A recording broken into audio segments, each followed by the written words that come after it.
DTCP plot కొంటే land appreciation అనేది ఒక లాభం, శ్రీగంధం చెట్ల మీద వచ్చే ఆదాయం మరో లాభం. డబుల్ బెనిఫిట్ ఆఫర్ తో సిర్లసీమ 2. ఈ రోజు చంద్రబాబు నాయుడు గారు మంగళగిరిలో బీసీ గర్జన, బీసీ డిక్లరేషన్ సభ పెడుతున్నాడు. 40 సంవత్సరాల రాజకీయ నాయకుడిగా, 14 సంవత్సరాల ముఖ్యమంత్రిగా బీసీలకి న్యాయం చేయాలని ఆయనకి మనసు రాలేదా, తలంపు రాలేదా?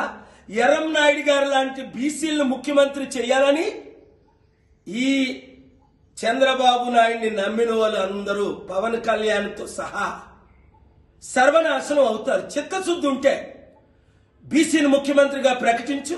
ఏం మనం 60% ఉన్నాం, అర్హులం కాదా? బీసీలో 3% ఉన్నోళ్ళే అర్హులా?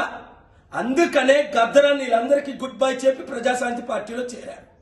అందుకనే నేను బాబు మోహన్ గారు టీడీపీ మంత్రిగా పనిచేసి ఎమ్మెల్యేగా 3 సార్లు చేసి టీఆర్ఎస్ కి, బీజేపీకి గుడ్ బై చెప్పి ప్రజాశాంతి పార్టీలో చేరారు.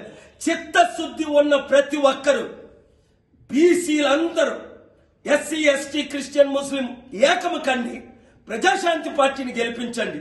నన్ను విశాఖపట్నం ఎంపీగా గెలిపించండి, లేదా నన్ను బీసీలో ముఖ్యమంత్రిగా చేయండి. అభివృద్ధి అంటే ఏటో చేసి చూపిస్తా, అప్పులు తీర్చుతా.